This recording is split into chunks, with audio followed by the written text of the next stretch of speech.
Hello students, कैसे हो आप सभी लोग। तो आज हम क्लास 10 के साइंस सब्जेक्ट के टॉप 33 क्वेश्चंस को आज हम समझेंगे। और ये वो क्वेश्चंस है जो एग्जाम में कई बार पूछे जाते हैं, ठीक है।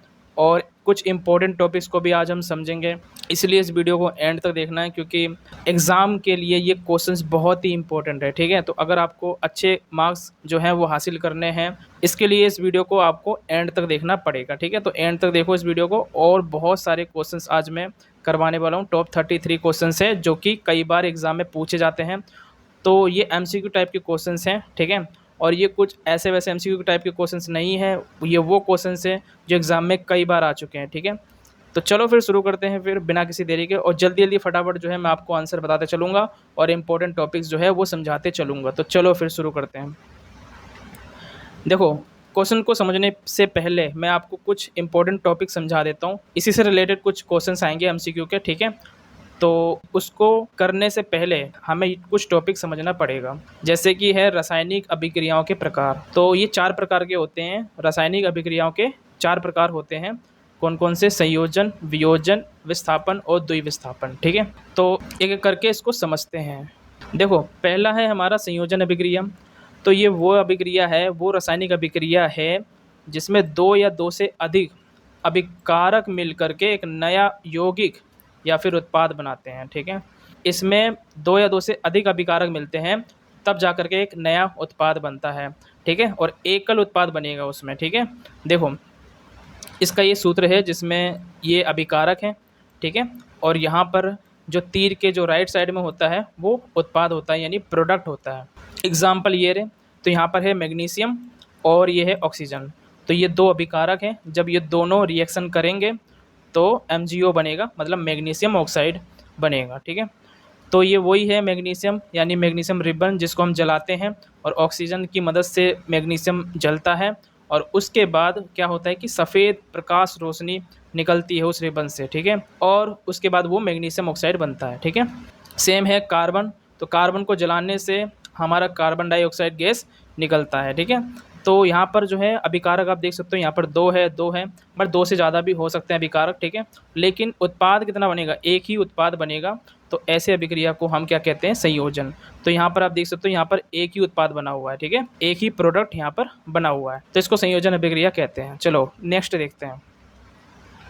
देखो, वियोजन अभिक्रिया। तो वियोजन अभिक्रिया इसका उल्टा होता है। इसमें क्या होता है कि कोई एकल अभिकर्मक होता है और वो टूटकर छोटे छोटे उत्पाद प्रदान करता है, ठीक है। तो ये वियोजन अभिक्रिया इसको कहते हैं हम। और इस अभिक्रिया में अक्सर ऊष्मा, प्रकाश या विद्युत जैसे भारी स्रोतों की मदद ली जाती है, ठीक है। तो ये जो अभिक्रिया होती है इसमें कुछ भारी स्रोत की ज़रूरत पड़ती है, जैसे ऊष्मा हो गया, प्रकाश हो गया या फिर विद्युत हो गया, ठीक है। तो इसकी मदद से हम वियोजन अभिक्रिया करते हैं, ठीक है। तो इसका ये सूत्र है। तो यहाँ पर एकल उत्पाद होगा यहाँ पर, ठीक है, या एकल अभिकर्मक होगा, तो वो छोटे छोटे उत्पाद में बदल जाएगा या छोटे छोटे उत्पाद में टूट जाएगा।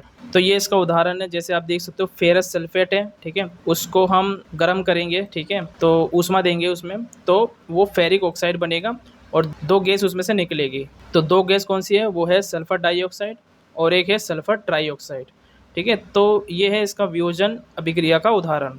तो नेक्स्ट देखते हैं, विस्थापन अभिक्रिया। देखो, विस्थापन अभिक्रिया में एक रासायनिक, ये वो रासायनिक अभिक्रिया होती है जहाँ एक अधिक अभिक्रियाशील तत्व किसी यौगिक में मौजूद कम अभिक्रियाशील तत्व को विस्थापित कर उसका स्थान ले लेता है, ठीक है।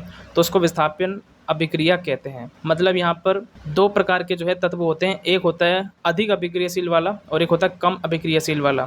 तो जो ज़्यादा पावरफुल तत्व होता है वो उसको हटा देता है उसके यौगिक से, कम अभिक्रियाशील वाला तत्व होगा उसको हटा देता है उसकी जगह से और वो उसके स्थान पे आ जाता है, ठीक है। तो अधिक अभिक्रियाशील तत्व यानी जो ताकतवर, जो पावरफुल तत्व होगा वो कमज़ोर तत्व को हटा देगा उसके यौगिक से, ठीक है। तो इसका ये सूत्र है। तो इसके एग्जाम्पल से समझते हैं। देखो, तो ये है जिंक। तो यहाँ पर जो जिंक है वो कॉपर को हटा देगा। तो जिंक ज़्यादा पावरफुल है कॉपर से, तो कॉपर की जगह ले लेगा वो जिंक, ठीक है। तो कॉपर हट जाएगा अपने यौगिक से, ठीक है, और जिंक इसकी जगह पे आ जाएगा। तो यहाँ पर देखो ये रहा, तो जिंक सल्फेट ये बन जाएगा और यहाँ पर कॉपर जो है वो अलग हो जाएगा। तो जिंक SO4 के साथ जो है वो आ चुका है और कॉपर अलग हो गया है।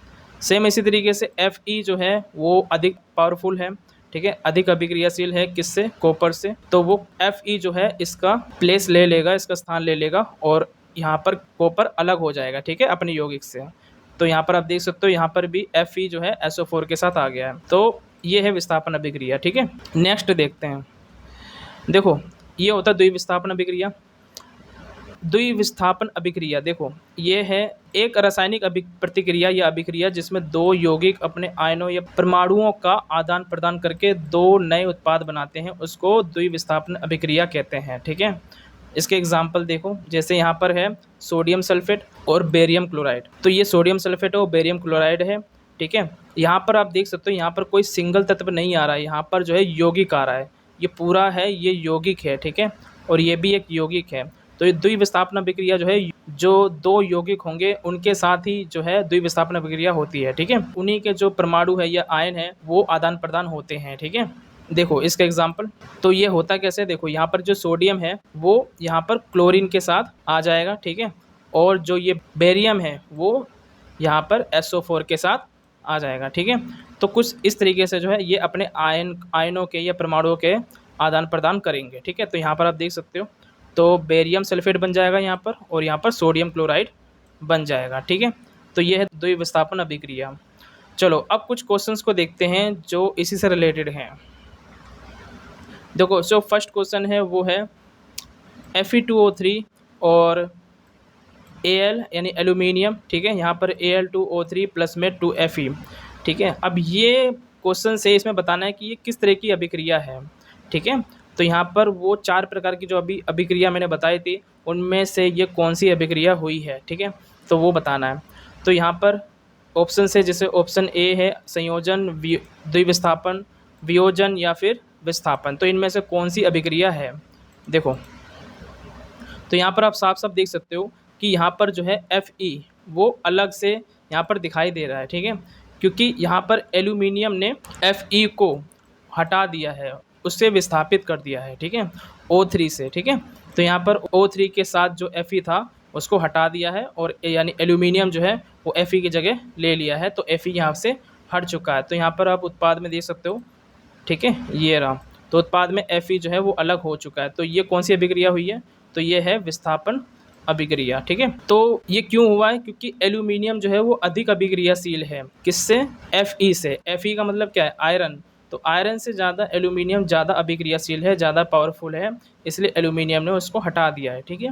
तो ये है क्वेश्चन नंबर 1 जिसका आंसर, करेक्ट आंसर है ऑप्शन डी, विस्थापन अभिक्रिया। चलो नेक्स्ट क्वेश्चन को देखते हैं। सेकंड क्वेश्चन है हमारा, निम्न में से किसकी सहायता से हम निर्धारित कर सकते हैं कि एक रासायनिक अभिक्रिया हुई है। तो हमें कैसे पता चलता है कि किसी अभिक्रिया में रासायनिक अभिक्रिया हुई है, ठीक है, तो ये कैसे पता चलता है। देखो तो इसका करेक्ट आंसर है ऑप्शन डी, जिसमें रंग में परिवर्तन होता है। रासायनिक अभिक्रिया में क्या होता है, रंग में परिवर्तन होता है, तापमान में परिवर्तन होता है और अवस्था में भी परिवर्तन होता है। तो इसका करेक्ट आंसर है ऑप्शन डी, ठीक है। नेक्स्ट क्वेश्चन को देखते हैं। देखो क्वेश्चन नंबर 3 है, जिंक प्लस में CuSO4 यानी ये कॉपर सल्फेट है और ये दोनों अभिक्रिया करके जो है जिंक सल्फेट बनाते हैं और यहाँ पर कॉपर अलग से दिखाई दे रहा है आपको। तो इसमें भी बताना है कि कौन सी रासायनिक अभिक्रिया इसमें हुई है। तो ऑप्शन ए है संयोजन अभिक्रिया, विस्थापन अभिक्रिया, द्विविस्थापन अभिक्रिया या फिर वियोजन अभिक्रिया।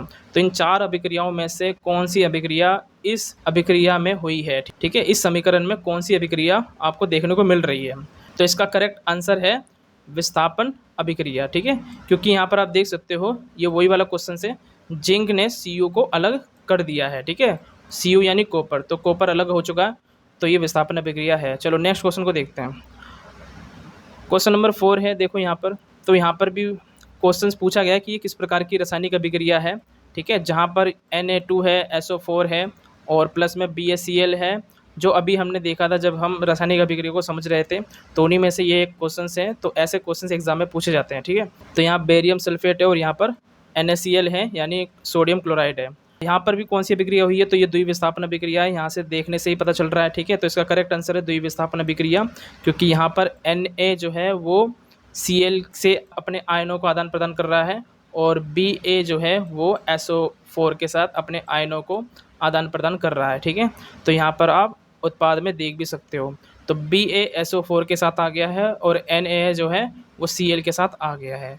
तो ये बेरियम सल्फेट बन गया और ये सोडियम क्लोराइड बन गया, ठीक है। तो ये द्विविस्थापन अभिक्रिया में हुआ है, ठीक है। चलो क्वेश्चन नंबर 5 को देखते हैं।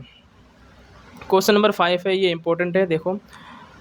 एक भूरे रंग का चमकदार तत्व X को वायु की उपस्थिति में गर्म करने पर वह काले रंग का हो जाता है। तत्व X का नाम बताइए, ठीक है। तो यहाँ पर जो है कोई ऐसा तत्व है जो चमकदार है, ठीक है।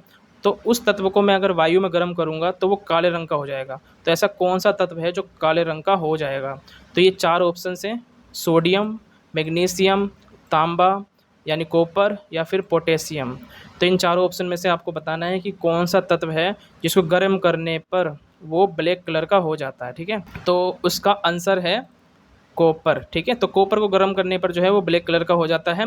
बाकी सोडियम, मैग्नीशियम जो है और पोटेशियम ये वाइट कलर में होता है, ठीक है। चलो नेक्स्ट देखते हैं। उपचयन वह प्रक्रिया है जिसमें ऑक्सीजन का योग होता है या फिर हाइड्रोजन का वियोग होता है या फिर इलेक्ट्रॉन का त्याग होता है या फिर ये सभी। तो इनमें से कौन सा ऑप्शन करेक्ट है? तो उपचयन अभिक्रिया और अपचयन अभिक्रिया बहुत ही इंपॉर्टेंट है, तो उसको समझना बहुत ज़्यादा ज़रूरी है, ठीक है। तो पहले इसको समझते हैं कि उपचयन अभिक्रिया और अपचयन अभिक्रिया क्या होती है, ठीक है। चलो देखो तो उपचयन अभिक्रिया वो अभिक्रिया होती है जिसमें ऑक्सीजन की वृद्धि होती है, यानी ऑक्सीजन बढ़ता है। और अपचयन अभिक्रिया वो अभिक्रिया होती है जिसमें ऑक्सीजन का ह्रास होता है, मतलब ऑक्सीजन का नुकसान होता है, ठीक है। तो इसके एग्जाम्पल से इसको समझते हैं। देखो इसका एग्जाम्पल है ये। तो यहाँ पर आप देखोगे तो Cu ये जो कॉपर ऑक्साइड है वो हाइड्रोजन के साथ अभिक्रिया करेगा, ठीक है। और कॉपर यहाँ पर है और ये H2O पानी बन जाएगा, ठीक है। तो यहाँ पर आप देखोगे जो कॉपर के साथ जो ऑक्सीजन था वो उत्पाद में आप देखोगे वो हाइड्रोजन के साथ चला गया है और यहाँ पर जो है कॉपर के साथ ऑक्सीजन हट चुका है, ठीक है, उत्पाद में। तो इसमें एक तरफ जो है अपचयन अभिक्रिया हुई है और एक तरफ जो है उपचयन अभिक्रिया हुई है। देखो तो यहाँ पर आप देख सकते हो उपचयन अभिक्रिया क्या होती है जिसमें ऑक्सीजन की वृद्धि होती है।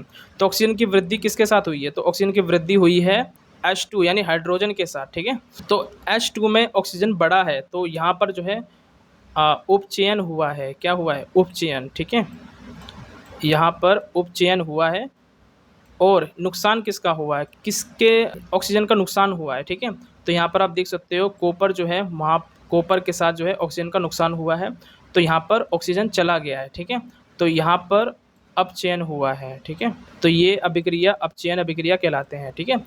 जिस अभिक्रिया में ऑक्सीजन का ह्रास होता है, ठीक है, वो अपचयन होता है और जिसमें ऑक्सीजन की वृद्धि होती है वो उपचयन होता है, ठीक है। तो उपचयन वह प्रक्रिया है जिसमें ऑक्सीजन का योग होता है यानी ऑक्सीजन की वृद्धि होती है। तो करेक्ट ऑप्शन है ऑप्शन ए, ठीक है। तो ऑप्शन ए इसका करेक्ट आंसर है। चलो नेक्स्ट क्वेश्चन को देखते हैं। क्वेश्चन 7 है, जब किसी अभिक्रिया के समय किसी पदार्थ में ऑक्सीजन की वृद्धि होती है तो निम्नलिखित में से क्या कहा जाता है? तो ये वही क्वेश्चन है जो अभी हमने समझा था कि कौन सी अभिक्रिया में ऑक्सीजन की वृद्धि होती है।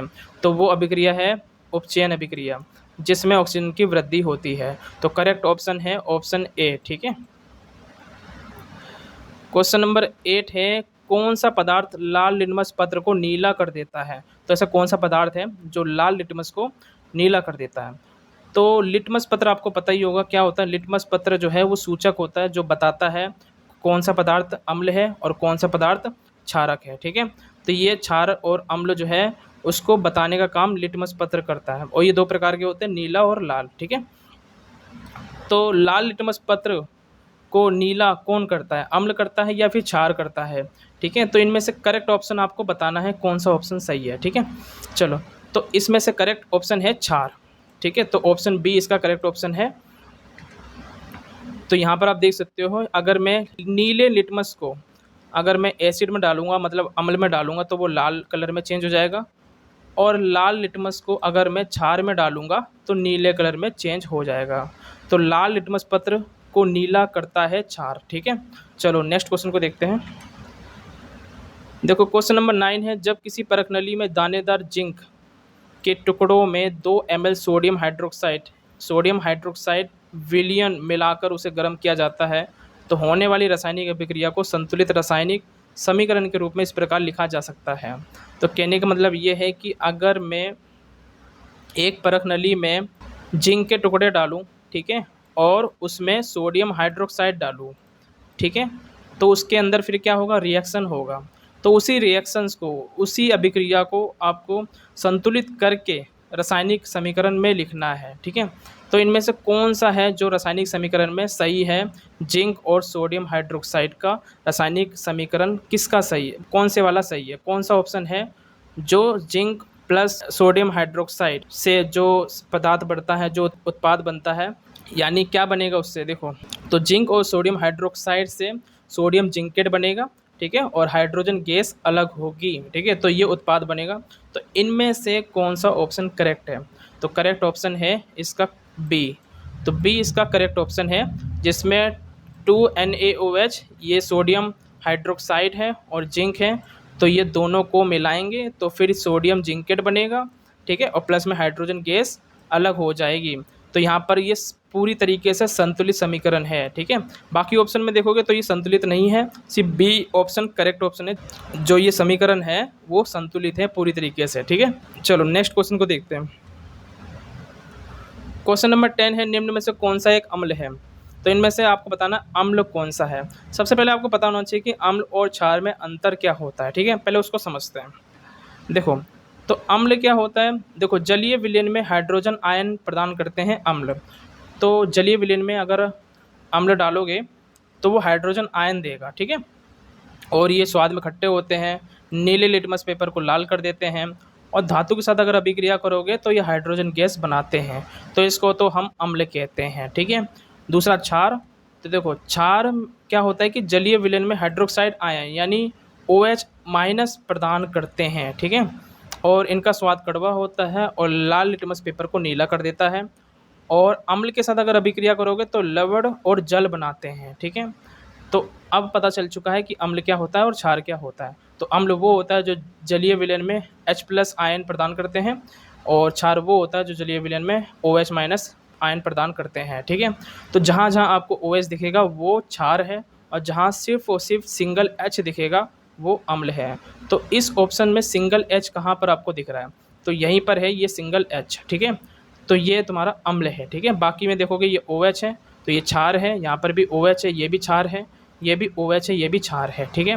तो बाकी सब क्षार है, बस ये करेक्ट ऑप्शन इसका सी है, HCl हाइड्रोक्लोरिक एसिड, ठीक है, यानी हाइड्रोक्लोरिक अम्ल। इस क्वेश्चन में ये पूछा गया था कि कौन सा इसमें से अम्ल है, तो HCl जो है वो अम्ल है, बाकी सारे ऑप्शंस जो हैं वो क्षार है, ठीक है। चलो नेक्स्ट क्वेश्चन को देखते हैं। क्वेश्चन नंबर 11 है, धोने का सोडा का उपयोग निम्नलिखित में से किसमें किया जाता है, ठीक है। तो धोने का सोडे का आपको रासायनिक सूत्र बताना है, ठीक है, कमेंट सेक्शन में। तो धोने का सोडे का उपयोग इसमें पूछा गया है, तो वो किस लिए उपयोग किया जाता है, ठीक है, किस में उपयोग किया जाता है, तो इसका ऑप्शन आपको बताना है, करेक्ट ऑप्शन आपको बताना है, ठीक है। ऑप्शन ए है दीवार को चिकना करने में, बी खिलौने बनाने में, सी कीटाणुनाशक के रूप में, या फिर डी कागज़ और साबुन के उत्पादन में। तो आपको इसका करेक्ट ऑप्शन बताना है, ठीक है। जो धोने का सोडा का उपयोग होता है वो ये 4 प्रकार से इसका उपयोग होता है, ठीक है। इसका उपयोग कांच, साबुन और कागज़ उद्योगों में इसका उपयोग किया जाता है। तो धोने का सोडा जो है वो कांच, साबुन और कागज़ के उद्योगों में किया जाता है। तो इसमें से कागज़, कांच और साबुन किस ऑप्शन में आपको दिखाई दे रहा है, तो वो है इसका ऑप्शन डी, ठीक है। तो इसका करेक्ट ऑप्शन हो जाएगा डी। तो कागज़ और साबुन के उत्पादन में धोने का सोडा का उपयोग किया जाता है। बाकी उपयोग यहाँ पर लिखे हुए हैं, तो इसको आप नोट डाउन कर सकते हो, ठीक है। देखो, तो ये ए ऑप्शन गलत है, बी ऑप्शन भी गलत है, सी ऑप्शन भी गलत है, तो डी इसका करेक्ट ऑप्शन है। चलो नेक्स्ट क्वेश्चन को देखते हैं। 12 क्वेश्चन है, किस रासायनिक यौगिक को गर्म करने पर प्लास्टर ऑफ पेरिस प्राप्त किया जा सकता है। तो ऐसा कौन सा रासायनिक यौगिक है जिसको प्लास्टर ऑफ पेरिस बनाने के लिए हमें गर्म करना पड़ेगा, ठीक है। तो गर्म करने के बाद वो प्लास्टर ऑफ पेरिस बन जाएगा। तो देखो इसका करेक्ट ऑप्शन क्या हो सकता है, बताओ। ए में है विरंजक चूर्ण, बी ऑप्शन है जिप्सम, सी ऑप्शन है चूना पत्थर, डी ऑप्शन है कच्चा चूना, ठीक है। तो इनमें से कौन सा ऑप्शन सही है, तो करेक्ट ऑप्शन इसका है ऑप्शन बी, जिप्सम, ठीक है। तो जिप्सम को गर्म करने पर आपको प्लास्टर ऑफ पेरिस मिल जाएगा, ठीक है। तो आपको जो है प्लास्टर ऑफ पेरिस का भी सूत्र यहाँ पर लिखना है और बताना है प्लास्टर ऑफ पेरिस का सूत्र क्या होता है, ठीक है। चलो नेक्स्ट क्वेश्चन को देखते हैं। क्वेश्चन नंबर थर्ड है, निम्नलिखित में से कौन सा दुर्बल अम्ल है। देखो अम्ल दो प्रकार के होते हैं, दुर्बल अम्ल और प्रबल अम्ल, तो इसको समझना बहुत ज़्यादा जरूरी है, तभी आप इसका आंसर समझ पाओगे। ठीक है, तो देखो प्रबल अम्ल कौन सा होता है, तो प्रबल अम्ल वह है जो जलीय विलयन में पूरी तरह से आयनित होकर बड़ी मात्रा में हाइड्रोजन आयन यानी H+ आयन उत्पन्न करता है। ठीक है, तो प्रबल अम्ल वो होता है जिसको अगर मैं जल में डालूंगा, पानी में डालूंगा, तो उसमें H+ आयन ज़्यादा से ज़्यादा मुझे मिलेगा। ठीक है, तो ये सारे उदाहरण हैं। तो HCl जो है वो प्रबल अम्ल होता है, H2SO4 ये भी प्रबल अम्ल है, और HNO3।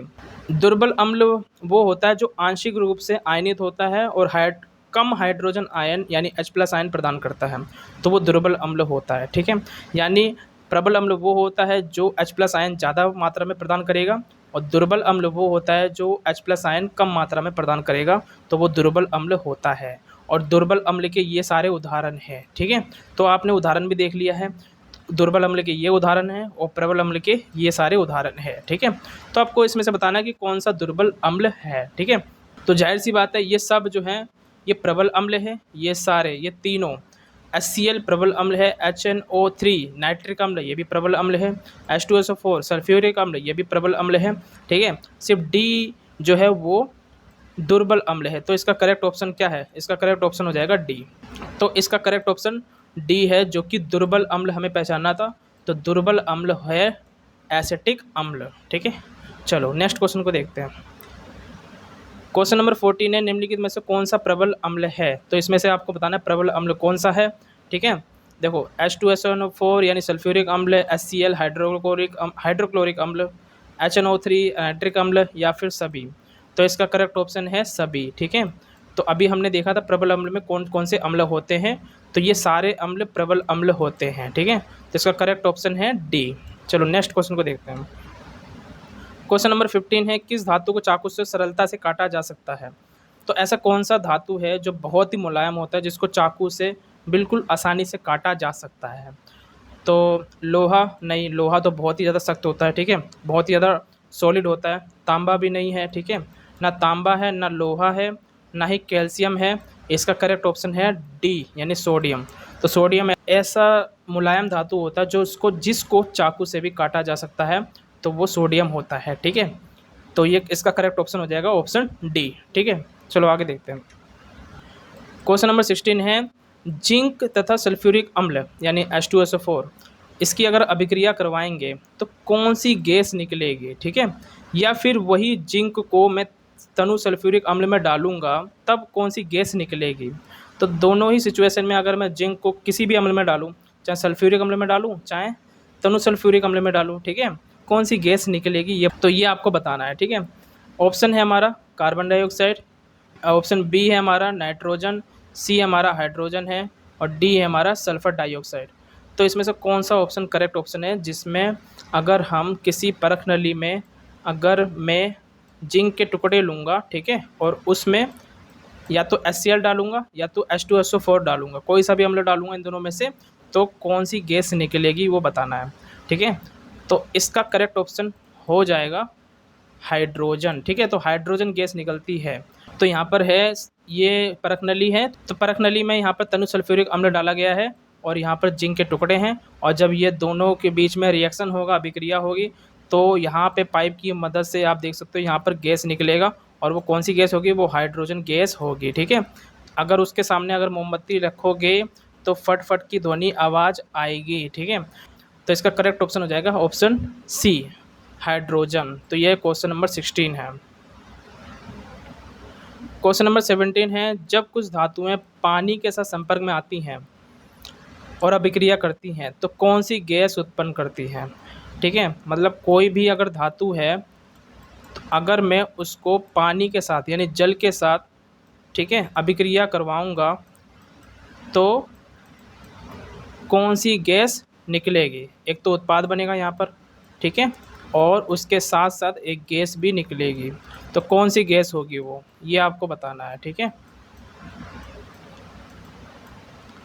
तो इसका करेक्ट ऑप्शन मैं बता देता हूँ जल्दी। तो इसका करेक्ट ऑप्शन है हाइड्रोजन। तो हाइड्रोजन गैस निकलेगी जब अगर धातु के साथ अगर धातु को जल में रखोगे तो हाइड्रोजन गैस ही मिलेगी। ठीक है, तो इसका करेक्ट ऑप्शन हो जाएगा ऑप्शन सी। ठीक है, चलो आगे बढ़ते हैं।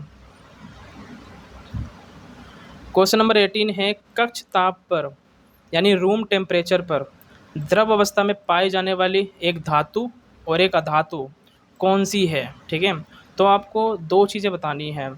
ऐसा कौन सा धातु है जो द्रव अवस्था में होता है, और ऐसा कौन सा अधातु है जो द्रव अवस्था में होता है। रूम के टेम्परेचर में अगर उसको रखोगे तो वो लिक्विड अवस्था में पहले से ही होता है। ठीक है, जिसको बिना गर्म किए ही वो द्रव अवस्था में ही आपको मौजूद मिलेगा। ठीक है, तो ऐसे कौन से धातु है और कौन सा धातु है जो लिक्विड फॉर्म में होता है। ठीक है, तो इसका करेक्ट ऑप्शन क्या है, इसका करेक्ट ऑप्शन आप हो जाएगा ऑप्शन सी। ठीक है, तो पारा वो धातु है जो लिक्विड फॉर्म में होता है, द्रव अवस्था में होता है रूम टेम्परेचर में, और ब्रोमीन वो अधातु है जो लिक्विड फॉर्म में होता है, द्रव अवस्था में होता है कक्ष ताप में यानी रूम टेम्परेचर में।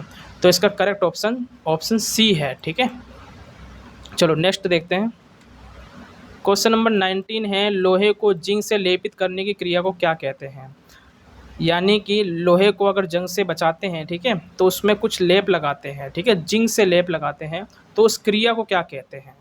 तो क्या उसको संचारण कहते हैं, क्या उसको गैल्वीकरण या फिर यशत लेपन कहते हैं, क्या उसको पानी चढ़ाना कहते हैं, या फिर विद्युत अपघटन कहते हैं। तो इसका करेक्ट ऑप्शन क्या है, तो इसका करेक्ट ऑप्शन हो जाएगा आपका जो राइट ऑप्शन है वो है ऑप्शन बी।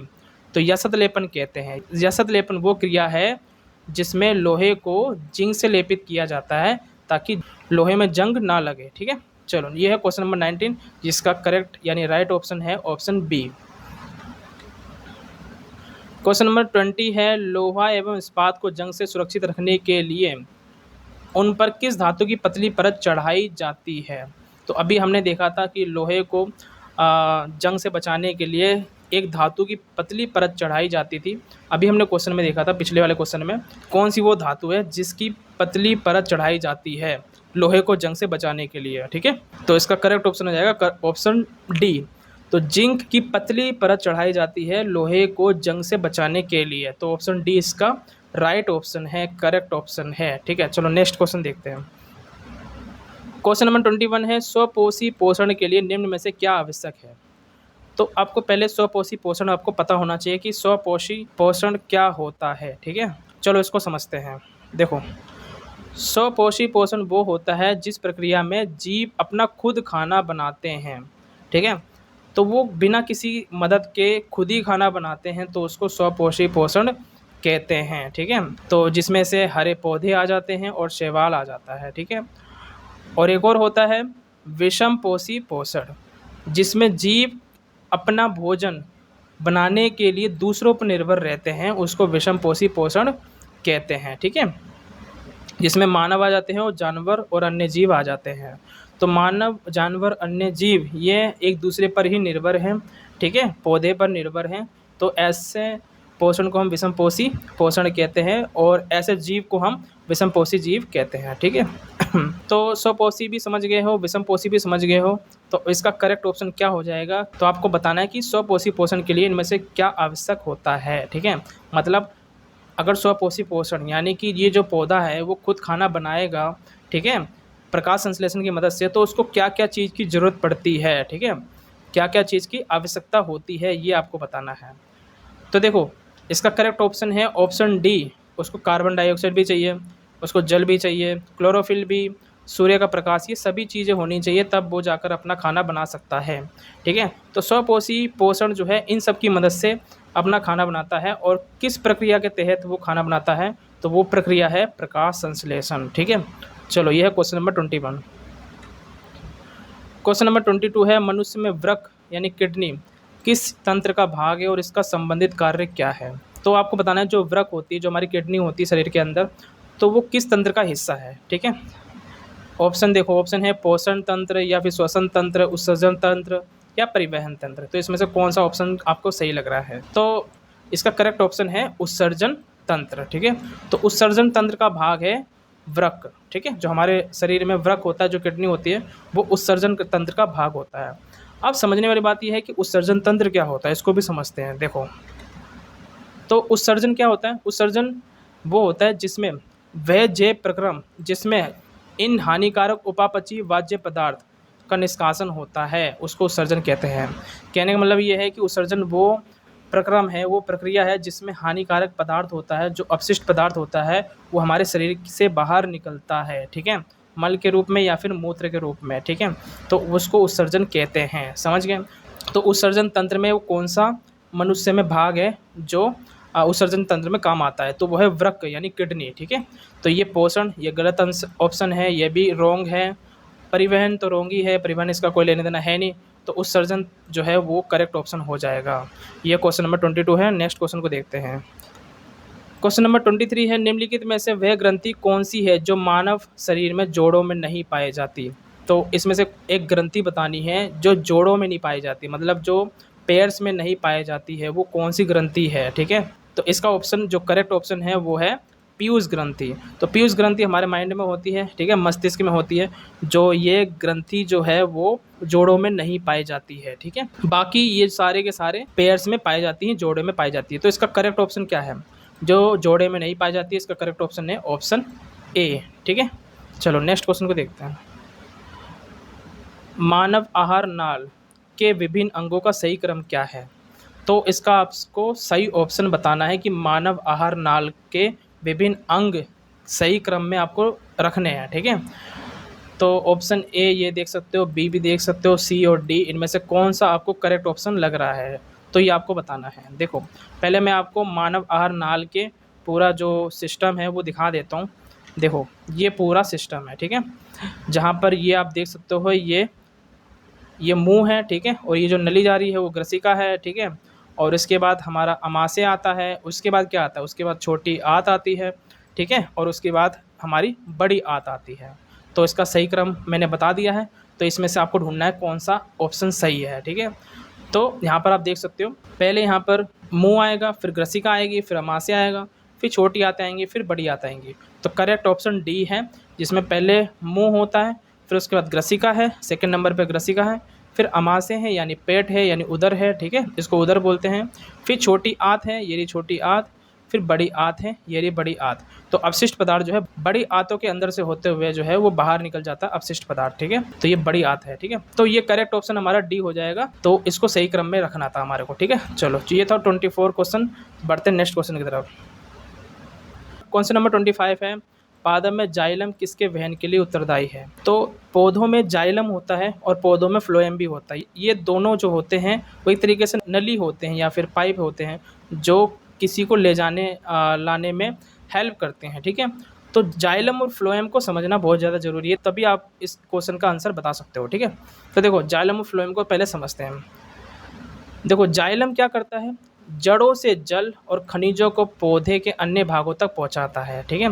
यानी ये जो जड़ है पौधे का, ठीक है, यहाँ से जल और खनिज वो अन्य भागों तक पहुंचाता है। मतलब वो नली होती है, वो पाइप होता है जो कि जल और अन्य जो खनिज होते हैं, यानी मिट्टी से खनिज और मिट्टी से जो जल है वो जड़ों के होते हुए वो और भागों तक पहुँचते हैं। तो वो जाइलम का काम होता है। तो ये नली देख रहे हो आप, ये वाली, तो ये जाइलम है, ठीक है। और फ्लोएम क्या करता है, फ्लोएम पत्तियों में बने भोजन यानी शर्करा को पौधे के विभिन्न हिस्सों में पहुंचाता है। तो खाना कौन बनाता है, तो भोजन जो बनाने का जिसका काम होता है वो है पत्तियां, ठीक है। तो पत्तियां भोजन बनाती हैं और भोजन बनने के बाद वो भोजन दूसरे भागों तक यानी पौधे के अन्य भागों तक पहुंचाने का काम फ्लोएम करता है।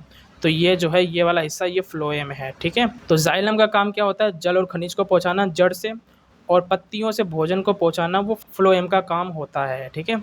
चलो तो इसमें से करेक्ट ऑप्शन क्या है, क्वेश्चन क्या पूछा गया है इसमें, क्वेश्चन ये पूछा गया है कि पादप में यानी पौधे में किसके जाइलम किसके वहन के लिए उत्तरदायी है, ठीक है। तो जाइलम का काम क्या है, यहाँ पर जाइलम का काम है जल का वहन करना, ठीक है, यानी पानी को जड़ से बाकी भागों तक पहुँचाना, ये जाइलम का काम है। तो करेक्ट ऑप्शन इसका ए हो जाएगा, ठीक है, करेक्ट ऑप्शन ए हो जाएगा। भोजन का वहन कौन करता है, भोजन का वहन फ्लोएम ही करता है, ठीक है। तो सिर्फ जल का वहन जाइलम करता है, ठीक है, समझ गए मेरी बात को। चलो तो ये था क्वेश्चन नंबर 25। आगे बढ़ते हैं। क्वेश्चन नंबर 26 है, मनुष्य में वृक्क एक तंत्र का भाग है जो संबंधित है।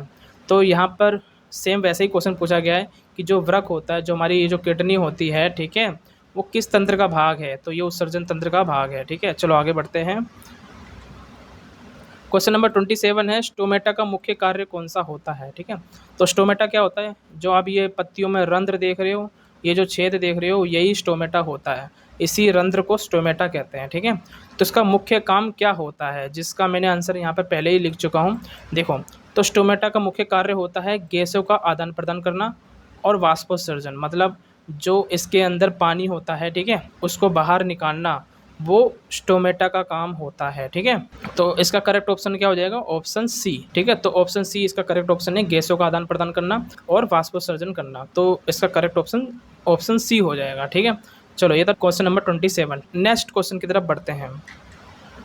क्वेश्चन नंबर 28 है, निम्नलिखित में से कौन सा पादप हार्मोन है। तो आपको इन चारों ऑप्शन में से पादप हार्मोन पहचानना है कि कौन सा पादप हार्मोन है। ठीक है, तो देखो इसका करेक्ट ऑप्शन है ऑप्शन डी। ठीक है, तो ये साइटोकाइनिन जो है वो पादप हार्मोन है, बाकी सारे जो हैं ये पादप हार्मोन में नहीं आते हैं। ठीक है, तो ये रॉन्ग आंसर है, ऑप्शन डी जो है वो साइटोकाइनिन पादप हार्मोन है। ठीक है, तो साइटोकाइनिन का काम क्या होता है, देखो ये पादप हार्मोन होता है जो कोशिका विभाजन और कोशिका वृद्धि को बढ़ावा देता है। ठीक है, तो ये साइटोकाइनिन होता है जो कि पादप हार्मोन होता है, तो कोशिका वृद्धि में ये सहायता करता है, साइटोकाइनिन। ठीक है, नेक्स्ट क्वेश्चन को देखते हैं। क्वेश्चन नंबर 29 है, दो तंत्रिका कोशिकाओं के बीच का खाली स्थान क्या कहलाता है।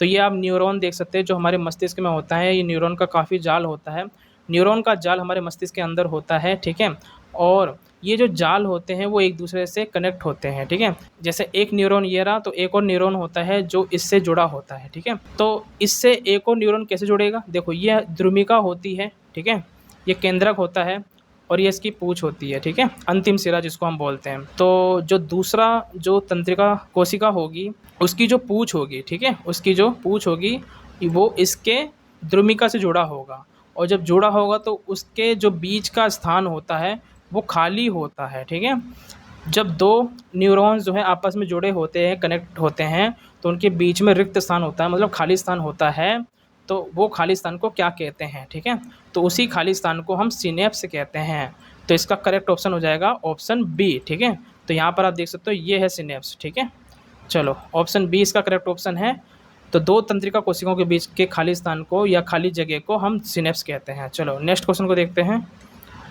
क्वेश्चन नंबर 30 है, मस्तिष्क का कौन सा भाग शरीर की स्थिति तथा संतुलन बनाए रखने में कार्य करता है। ठीक है, तो मस्तिष्क का ऐसा कौन सा भाग है, तो मस्तिष्क के आपने भाग पढ़े होंगे, कौन कौन से भाग होते हैं इसके। ठीक है, अगर नहीं पढ़े तो मैं आपको अभी बता देता हूँ मस्तिष्क के कौन से भाग होते हैं और कौन से इसके काम होते हैं। ठीक है, अलग अलग काम होते हैं अलग अलग भाग के। ठीक है, देखो पहले समझते हैं इसके भाग कौन कौन से होते हैं। देखो मस्तिष्क के 3 भाग होते हैं, पहला होता है अग्र मस्तिष्क, सेकंड होता है मध्य मस्तिष्क, थर्ड होता है पश्च मस्तिष्क। ठीक है, तो अग्र मस्तिष्क का काम क्या होता है, वो होता है सोचना, समझना, निर्णय लेना, याद रखना या कोई चीज़ सीखना। ठीक है, तो ये क्रियाएं जो होती है वो अग्र मस्तिष्क का काम होती है। ठीक है, और इसमें से हमें बताना है कि जो संतुलन बनाने का काम, शरीर का जो संतुलन बनाता है वो कौन सा भाग होता है जो शरीर का संतुलन बनाता है। ठीक है, उसको पहचानना है। ठीक है, पहले हमें पश्च मस्तिष्क का कार्य देखने पड़ेंगे कि पश्च मस्तिष्क के कार्य कौन से होते हैं। ठीक है, लेकिन उससे पहले हमें पश्च मस्तिष्क के भाग भी देखने पड़ेंगे, क्योंकि पश्च मस्तिष्क जो है वो 3 भागों में बटे होते हैं। ठीक है, कौन कौन से देखो, पश्च मस्तिष्क जो है उसके अंदर अनुमस्तिष्क होता है, मेडुला होता है और पोन्स होता है। ठीक है, तो अनुमस्तिष्क का काम क्या होता है, शरीर का संतुलन बनाना, ठीक है, समन्वय बनाना, जैसे कि पेंसिल उठाना, कूदना, साइकिल चलाना, ये अनुमस्तिष्क का काम होता है। और मेडुला का काम होता है अनैच्छिक क्रियाएं।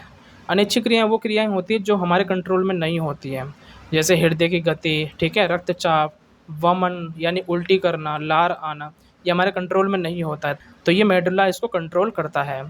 और पोन्स जो होता है वो मस्तिष्क और रीढ़ की हड्डी के बीच संदेशों का संचार करता है। ठीक है, तो मस्तिष्क और रीढ़ की हड्डी में क्या होता है, इनके बीच में संदेशों का संचार करता है, संदेशों को पहुंचाता है। ठीक है, तो वो पोन्स करता है, और श्वसन क्रिया में भी ये पोन्स सहायता करता है। ठीक है, तो ये पश्च मस्तिष्क के भाग हैं।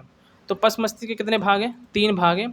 कौन कौन से, देखो ये पश्च मस्तिष्क के ही भाग हैं तीनों, अनुमस्तिष्क और मेडुला और पोन्स। ठीक है, और ये इनके कार्य हैं नीचे लिखे हुए। ठीक है, तो इनमें से आपको करेक्ट ऑप्शन बताना है कि कौन सा ऐसा भाग है शरीर मस्तिष्क का जो शरीर का संतुलन बनाए रखता है। ठीक है, तो यहाँ पर अभी हमने पढ़ा था अनुमस्तिष्क जो है वो शरीर का संतुलन बनाए रखता है, ठीक है। तो इसका करेक्ट ऑप्शन हो जाएगा अनुमस्तिष्क, समझ गए। ऑप्शन सी जो है वो अनुमस्तिष्क, जो कि पश्च मस्तिष्क का भाग है, तो वो शरीर का संतुलन बनाता है, ठीक है। चलो नेक्स्ट क्वेश्चन को देखते हैं। क्वेश्चन नंबर 31 है, अनैच्छिक क्रियाएं जैसे रक्त दाब, लार आना या फिर वमन यानी उल्टी करना, इसको कौन नियंत्रित करता है, ठीक है। तो ये अनैच्छिक क्रियाओं को कौन नियंत्रित करता है। अभी हमने पढ़ा था कि ऐच्छिक क्रियाएं, देखो दो प्रकार की क्रियाएं होती है, ऐच्छिक क्रियाएं और अनैच्छिक क्रियाएं। ऐच्छिक क्रियाएं जिसको हम कंट्रोल कर सकते हैं वो काम, ठीक है, और अनैच्छिक क्रियाएं जिसको हम कंट्रोल नहीं कर सकते हैं, ठीक है। तो अनैच्छिक क्रियाएं ये सारे जो हैं वो अनैच्छिक क्रियाओं में आते हैं। तो इसको कंट्रोल कौन करता है, ठीक है। अभी हमने जाना था कि अनैच्छिक क्रियाओं को कौन कंट्रोल करता है, ठीक है। चलो इसको एक बार और देख लेते हैं। मेडुला जो है वो अनैच्छिक क्रियाओं को कंट्रोल करता है, ठीक है। जो भी अनैच्छिक क्रियाएं होती हैं जो हमारे कंट्रोल में नहीं होती हैं, वो मेडुला का काम होता है। और ये कहाँ पे स्थित होता है, ये पश्च मस्तिष्क में स्थित होता है। पश्च मस्तिष्क के ये 3 भाग होते हैं, आप देख सकते हो, ठीक है। कौन कौन से, अनुमस्तिष्क, मेडुला और पोन्स, ठीक है। तो इसका करेक्ट ऑप्शन हो जाएगा पश्च मस्तिष्क में स्थित मेडुला। तो ऑप्शन डी इसका करेक्ट ऑप्शन है, ठीक है। चलो नेक्स्ट क्वेश्चन को देखते हैं। क्वेश्चन नंबर 32 है, पोन्स, मेडुला और अनुमस्तिष्क किस मस्तिष्क के भाग का हिस्सा है। तो ये अभी मैंने बताया था आपको कि पोन्स, मेडुला और अनुमस्तिष्क, ये कौन सा ऐसा भाग है मस्तिष्क का जिसके ये 3 भाग है, पोन्स, मेडुला और अनुमस्तिष्क, ठीक है। तो ये आप मस्तिष्क देख सकते हो, ये रहा, ठीक है। तो ये पश्च मस्तिष्क के भाग है, तो ये अभी हमने जाना था, ठीक है। देखो, तो पहले आपको मैं ये मस्तिष्क दिखा देता हूँ। तो ये मस्तिष्क है, तो ये जो हिस्सा होता है, ये वाला हिस्सा, ये अग्र मस्तिष्क कहलाता है, ठीक है। और जो बीच वाला हिस्सा होता है वो मध्य मस्तिष्क कहलाता है, ठीक है। और रहा पश्च मस्तिष्क की बात, तो ये है सारे पश्च मस्तिष्क, ये जो देख रहे हो ये पश्च मस्तिष्क है, ठीक है। जिसमें पोन्स आता है, ये पोन्स वाला है, ये पोन्स है, और ये मेडुला है, ठीक है। और ये है तुम्हारा अनुमस्तिष्क, ये जो देख रहे हो ये फूल जैसा इसकी आकृति बनी हुई है, तो ये है अनुमस्तिष्क। तो ये पश्च मस्तिष्क के अंदर आते हैं, ठीक है। तो मस्तिष्क के 3 भाग हो गए। ये वाला जो हिस्सा है वो अग्र मस्तिष्क कहलाता है, ठीक है। और ये वाला जो हिस्सा बीच वाला वो मध्य मस्तिष्क कहलाता है, ठीक है, मध्य मस्तिष्क कहलाता है। और ये है मेरुरज्जु यानी रीढ़ की हड्डी, तो ये मेरुरज्जु है। तो पोन्स, मेडुला और अनुमस्तिष्क किस मस्तिष्क के कौन से भाग में आते हैं, ये तो ये आते हैं पश्च मस्तिष्क के भाग में, ठीक है। चलो ये था 32, question number 32। Question number 33 last question, निम्नलिखित में से कौन सी अनैच्छिक क्रियाएं नहीं हैं, ठीक है। अनैच्छिक क्रियाएं मैं बता चुका हूँ। देखो 2 प्रकार की क्रियाएं होती हैं, अनैच्छिक क्रियाएं और ऐच्छिक क्रियाएं, ठीक है। देखो अनैच्छिक क्रियाएं वो क्रियाएं होती हैं जो हमारी इच्छा के बिना होती हैं और जिनका हम सचेत रूप से नियंत्रण नहीं कर सकते हैं। उदाहरण के लिए जैसे हृदय का धड़कना, पाचन क्रिया, श्वसन, है ना, आँखों का झपकना, लार आना, ठीक है, लीवर का कार्य करना। तो ये सारे अनैच्छिक क्रियाएं हैं जो हमारे कंट्रोल में नहीं होता है, ये खुद ब खुद कार्य करते हैं, ठीक है। तो ये अनैच्छिक क्रियाएं होते हैं। सेकंड होता है ऐच्छिक क्रियाएं, जिसको हम कंट्रोल कर सकते हैं, जैसे चलना हो गया, दौड़ना हो गया, लिखना हो गया, बोलना हो गया, ताली बजाना हो गया। तो ये सारे ऐच्छिक क्रियाएं होते हैं जिसको हम कंट्रोल कर सकते हैं, ठीक है। तो इनमें से बहुत सिंपल पूछा गया है, क्वेश्चन बहुत सिंपल है कि अनैच्छिक क्रियाएं कौन सी नहीं है, ठीक है। देखो वमन क्या होता है, उल्टी करना, तो ये अनैच्छिक क्रिया है। लार आना ये हमारे कंट्रोल में नहीं है, ये भी अनैच्छिक क्रिया है। हृदय का धड़कना ये भी अनैच्छिक क्रिया है। तो चबाना जो है वो अनैच्छिक क्रियाओं में नहीं आता है, ठीक है, ये ऐच्छिक क्रियाओं में होता है, ये हमारे कंट्रोल में होता है, ठीक है। तो इसका करेक्ट ऑप्शन हो जाएगा ऑप्शन बी, ठीक है। तो ये थे टॉप मोस्ट 33 क्वेश्चंस जो कि बहुत ही इंपॉर्टेंट थे, जो आपके एग्ज़ाम के लिए काफ़ी इंपॉर्टेंट थे। और ये एमसीक्यू क्वेश्चंस कई बार पूछे गए एग्ज़ाम में, ठीक है। तो इसलिए इन क्वेश्चंस को अच्छे से समझना है और इन क्वेश्चंस को अच्छे से नोट कर लेना आप, और इनके आंसर जो मैंने बताया है मैंने उसको नोट करना है आपको, और आपको अच्छे से एग्ज़ाम की तैयारी करनी है, ठीक है, अच्छे स्कोर पाना है इस बार, ठीक है। तो थैंक यू सो मच आपने ये वीडियो देखी, और अगली वीडियो में हम और भी मोस्ट इंपॉर्टेंट क्वेश्चन आंसर्स अलग अलग चैप्टर्स के देखेंगे, ठीक है, उसको समझेंगे। आप भी कमेंट करके बता सकते हो कि कौन सा ऐसा चैप्टर है जो आपको मुश्किल लग रहा है, तो उसी की मैं वीडियो लेकर आ जाऊंगा, उसके क्वेश्चन आंसर्स आपको समझा दूंगा, ठीक है, और वो क्वेश्चन आपके एग्जाम में जरूर आएंगे, ठीक है। तो चलो फिर मिलते हैं फिर नेक्स्ट वीडियो में, और नेक्स्ट वीडियो में नेक्स्ट चैप्टर के साथ मोस्ट इंपॉर्टेंट क्वेश्चन आंसर मैं आपको समझाऊंगा, ठीक है। चलो फिर तब तक के लिए टाटा बाय बाय।